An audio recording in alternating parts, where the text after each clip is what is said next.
The topic? Tucker Carlson. Socialist, xenophobe, or evangelical bow tie? The answer, tonight, on Now See This, Here Now Then.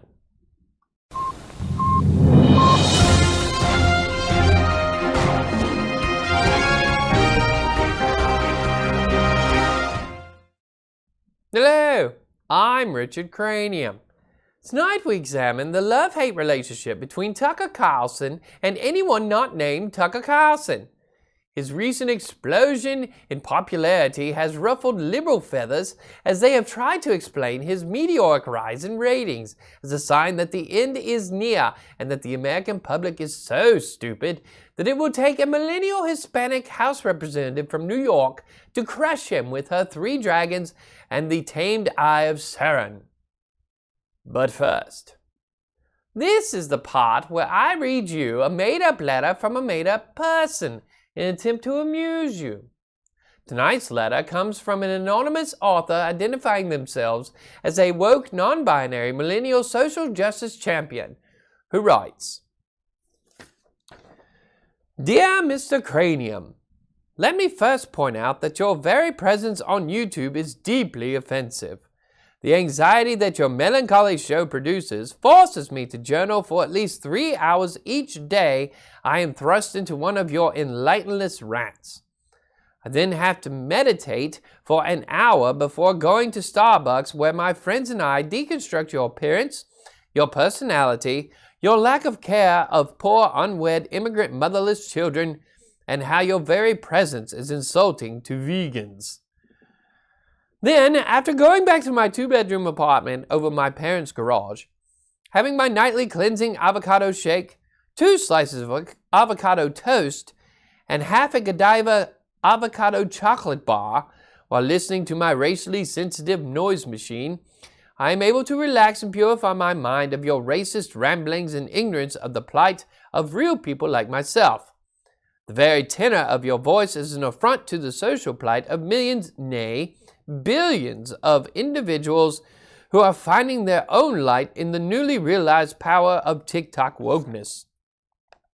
The very fact that you chose to be born white shows how little you care about our black brothers and sisters who have long fought to establish equality against the very thing your skin represents.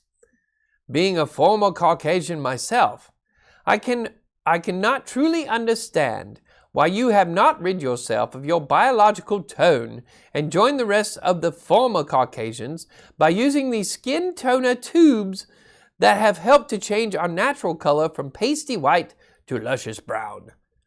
You need to be purged from our culture and removed as soon as possible. And so, the power invested in me by Twitter, I pronounce you canceled as an enemy of the real hardworking people of America like myself, who grew up in an upper middle class home, went to college and received a bachelor's degree in sociology with a minor in racial inequities of the 17th century West Indies, now works at a small startup that is producing a world-changing app that measures how many steps you take when you walk your rescued iguana. To repeat, Mr. Cranium, you are cancelled. Signed, nay, dictated by a woke, non-binary millennial social justice champion.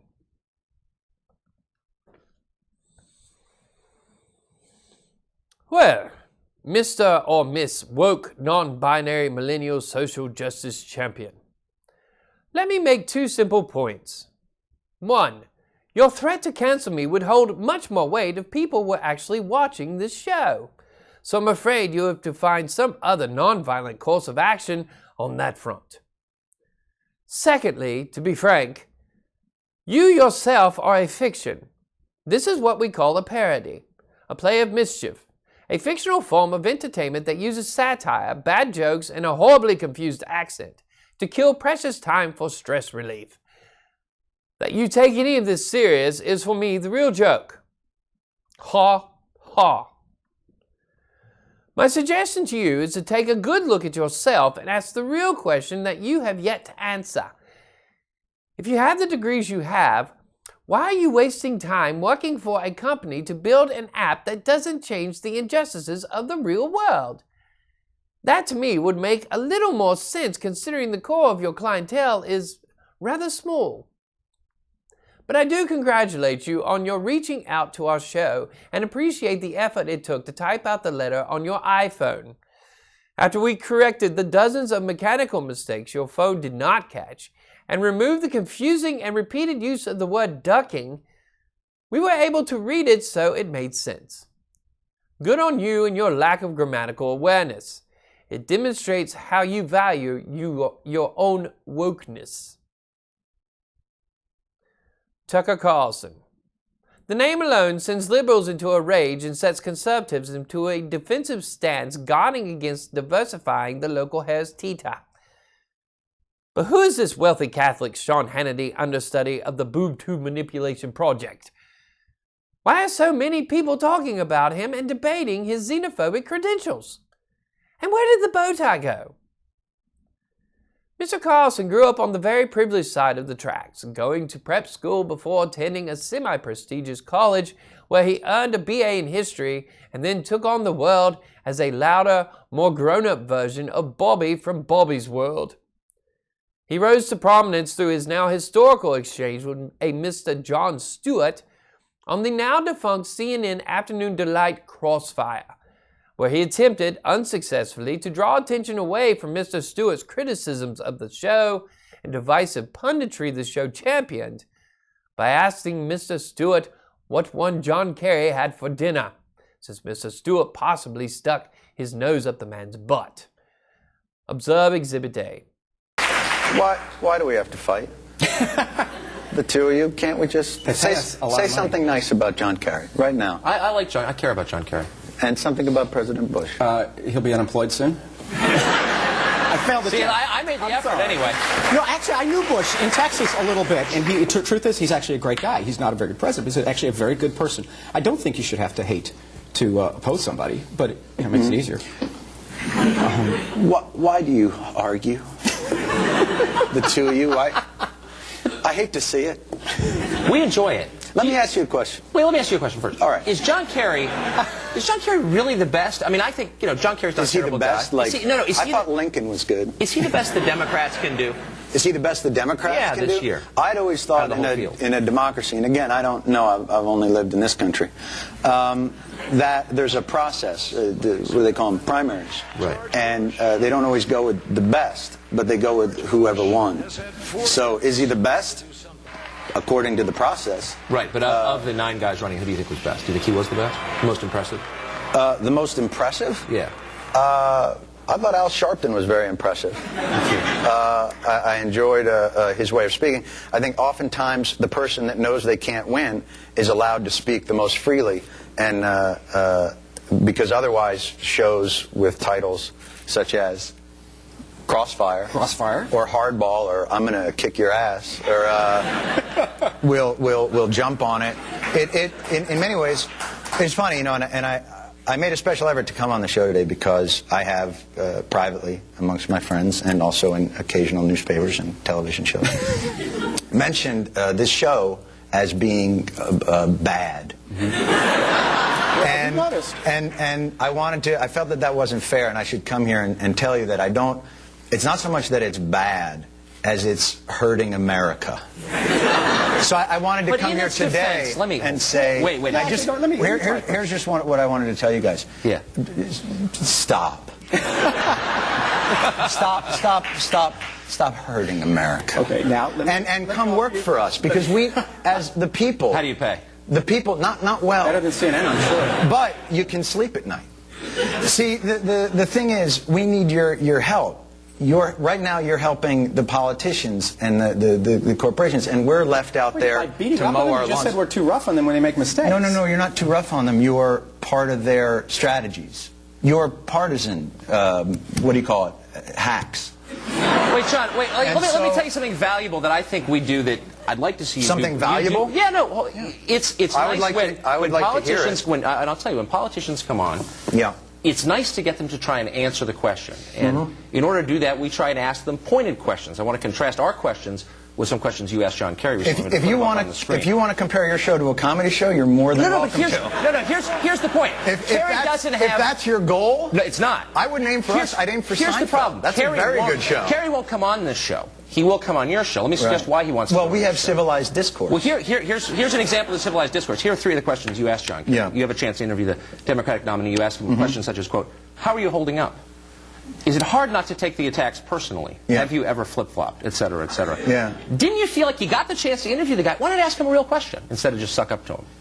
Yeah, how are you holding up is a real suck-up. And I actually was giving him a hot stone massage. It sounded that way. As we were doing it. It did. You know, it's interesting to hear you talk about my responsibility to the, you know, I didn't realize that, and maybe this explains quite a bit. No, the opportunity. Is that the news organizations look to Comedy Central for their cues on integrity. So what I would suggest is, when you talk about you're holding politicians' feet to the fire, I think that's disingenuous. I think you're... How are you holding up? I mean, come on. No. I don't. But my role isn't. I don't. You can ask him a real question, don't you think? Instead of saying, you know. I don't think I have to. By the way, I also asked him, you know, were you in Cambodia? But I didn't really care, because I don't care, because I think it's stupid. Well, but my point is this: if your idea of confronting me is that I don't ask hard-hitting enough news questions, we're in bad shape, fellas. We're here to love you, not confront you. No. But what I'm saying is this. I'm not. I'm here to confront you because we need help from the media, and they're hurting us. And it's the idea is... If the indictment... Let me get this straight. If the indictment is... if the indictment is, and I have seen you say this, that Crossfire reduces everything, as I said in the intro, to left, right, black, white. Yes. Well, it's because, see, we're a debate show. It's like saying the Weather Channel that'd be great. To a storm I would love to see a debate show. In a 24-hour day where we have each side on as best we can get them. No. That would be great. And have them fight it out. To do a debate would be great.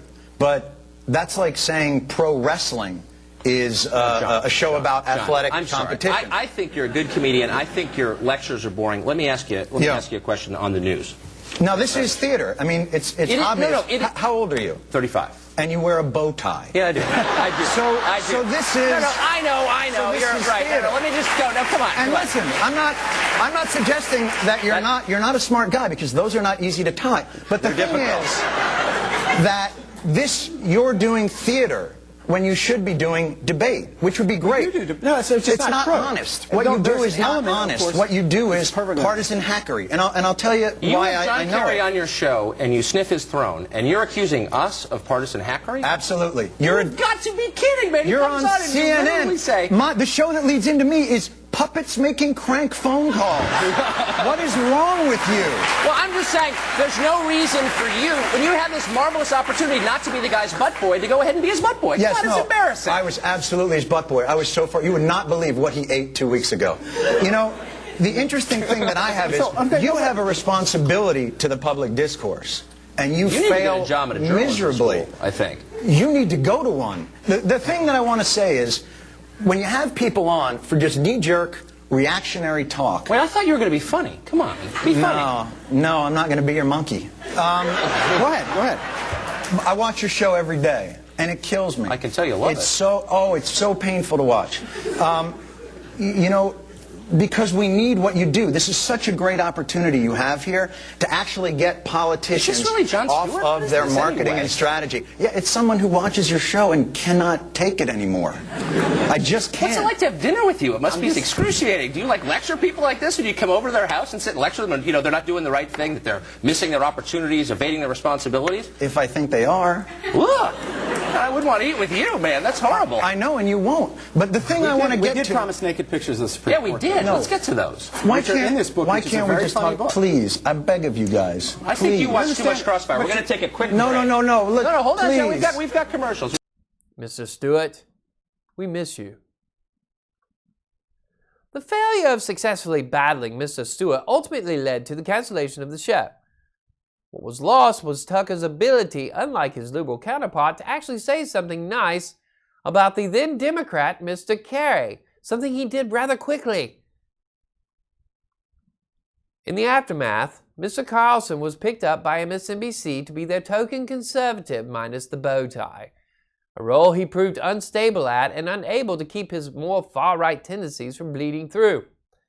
And so, through a series of what can be assumed to be loud conversations with MSNBC upper management and Bill O'Reilly mishaps, Mr. Carlson landed the 8 p.m. slot at Fox News, where he fell right into place with their never-evolving fear-mongering news division, now with a necktie.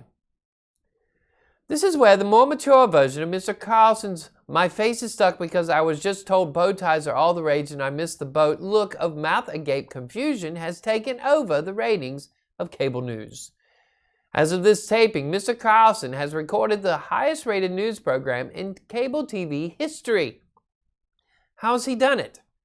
How did the son of a dirt-under-the-fingernails father who ran Voice of America and the Corporation of Public Broadcasting, two jobs that really introduced Mr. Carlson to the underbelly of poverty in America as he would gaze out of his childhood bedroom onto the desolate wasteland of tennis courts and premier golf clubs, become so popular? One answer may be found in the fact that little Tucker trudged through a very impoverished existence on his father's properties in Maine, Vermont, and Nova Scotia. One can only imagine the cruel nature of not knowing where the next private jet would come from. So you can see how Mr. Carlson is able to relate to the struggling lower class of this country. His ability to tap into the impoverished mind of normal, everyday Americans still paying for a cable subscription is drawn from his horrible childhood of private schools, traversing the country to his father's many properties, and always knowing that the money would never run out. Or the bow ties, for that matter. Thus, we get Mr. Carlson and his acute ability to reconcile the fact that immigrants are coming for your daughters, jobs, and Cheez-Its in a crushing caravan from Guatemala. Or are they? And does he really believe this? One of the largest criticisms of Mr. Carlson is that he toes the Fox News line, helping add to the constant noise of extreme right-wing fear-mongering that has allegedly led to the election of an Oompa Loompa to the presidency. But does he always toe that line? Can he be trusted if he were to break from that ideology? Well, observe Exhibit B. Good evening and welcome to Tucker Carlson Tonight. For weeks, the media told you it was wrong to worry about the coronavirus, a mysterious, highly communicable, lethal disease spreading rapidly around the world. If that concerns you in any way, if you think maybe we ought to take some steps to protect ourselves from it, then you're a bigot. Coronavirus panic is racist profiling against Asians, lectured some arrogant moron at Slate.com. A writer for the Seattle Times warned that, quote, yellow peril racism was the real epidemic fear, and so on. Countless publications wagged their fingers in the face of readers and told them it was irrational, probably immoral, in fact, to worry more about the coronavirus than the annual flu. Identity politics trumped public health, and not for the first time. Wokeness is a cult. They'd let you die before they admitted that diversity is not our strength. So fast forward to today. What began as a regional outbreak in the city of Wuhan, China, is now spreading across Europe. Parts of Italy are shut down tonight. Catholic services and, in some places, funerals have been suspended indefinitely. Take a look at a grocery store in Milan. That's Italy's industrial capital. The shelves are bare. Panicked shoppers buying in bulk as in a natural disaster, which this is, and it's moving fast. South Korea has confirmed close to 1,000 cases of the disease so far. Japan is reporting infections at the same level. The virus has even been reported in Iran. At least 12 people have died there so far, but one lawmaker says the real death toll is at least 50. Apparently, international sanctions don't stop the coronavirus. On Friday, the Centers for Disease Control warned that it is, quote, possible, even likely, that America will have a general coronavirus outbreak as well. That shouldn't surprise you. China is the world's most sophisticated authoritarian government. Its leaders have shut down entire cities, dragged people from their homes in an effort to curb coronavirus. But it hasn't worked. Officials in our country have reported about 36 cases of the virus in the U.S. so far. But that's a misleading number. The truth is we have no real idea how many Americans are infected. Why?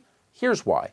As of yesterday, only 3 public health labs in the entire country were properly equipped to detect the virus.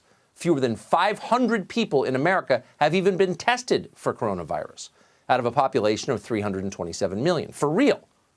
Keep in mind that 5.5 million people ride the New York City subway every day. Worried yet? This could be serious. How likely is an epidemic in the United States? Are we ready for it if it comes? How many could die? It's time for real answers to the most basic questions about coronavirus. Mr. Bowtie, we miss you. So what do we make of Mr. Carlson, really? Let's look at the facts. More people are getting their highly partisan news from Mr. Carlson than anyone else right now. That's a fact. With the education that Mr. Carlson has, does he actually believe in the xenophobic rants that he tends to push on occasion? Does he miss his bow tie? I want to say no to all but the bow tie question. What Mr. Carlson knows is the same thing that Ms. Maddow, Mr. Hannity, and Mr. Cooper all know. How to get people to tune in and watch. He knows not only what buttons to push, but how, when, and with what frequency to push them. Unlike Ms. Maddow, Mr. Hannity, and Mr. Cooper, who push buttons at random. There's also a sliver of Mr. Carlson's real ideology that slips through every now and then when he comes at a story through a common sense lens, and he bucks the narrative that Fox News is pushing at the moment. Reminds me of something my wife Vacant told me the other day when she said, "Richard, will you pick up my dry cleaning on your way home? And by the way, the boy's not your son." I would walk through the fires of hell for that woman. This leads me to believe that Mr. Carlson knows exactly what he's doing, and that, in the grand scheme, Mr. Carlson is no different than any other pundit on cable news. He's just figured out a better way to speak to the populace, and they are listening. But the problem, however, isn't that they're listening. Rather, it's that he is selling them snake oil, and they're buying it without realizing that it's only a bow tie. And that is all for this week. Join us next week when we look at rubber bracelets, socialist justice statements, or evangelical markers of homosexuality. You decide. For now, I'm Richard Cranium. Ta-ta.